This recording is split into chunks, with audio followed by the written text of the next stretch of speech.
Maaari nang makapagsampa ng reklamo online ang mga biktima ng sexual harassment sa Malaysia sa pamamagitan ng e-filing system. Uumpisahan ang operasyon ng nasabing sistema sa susunod na taon sa pakikipagtulungan ng Tribunal for Anti-Sexual Harassment or TAGS na binuo ng Women, Family and Community Development Ministry. Ayon kay Deputy Minister Datuk Seri Dr. Nuraini Ahmad, layo ng bagong prosesong ito na mapadali at maging awat kamay ang paghahain ng reklamo lalo sa mga biktima na nasa malalayong lugar gaya ng Sabah at Sarawak. Sa pamamagitan din nito makakapagpulong ang tribunal sa anumang araw at oras na itinakda ng presidente.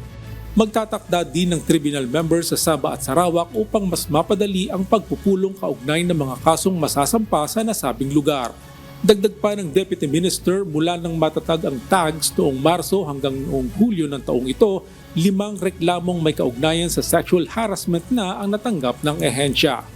Ayon sa Royal Malaysia Police o PDRM, ang mga kaso ng sexual harassment sa bansa ay umabot sa 1,483 noong 2021, 1,455 noong 2022 at 1,621 noong 2023.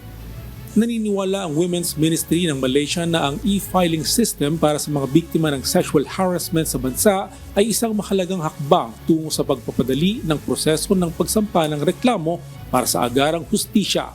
Sa pamamagitan ng sistemang ito, inaasahan na mas maraming biktima ang magkakaroon ng lakas ng loob na ipaglaban ang kanilang karapatan laban sa mga pang-aabuso anuman ang kanilang lokasyon sa bansa. Joselito Liquido, humahataw sa balita ngayon.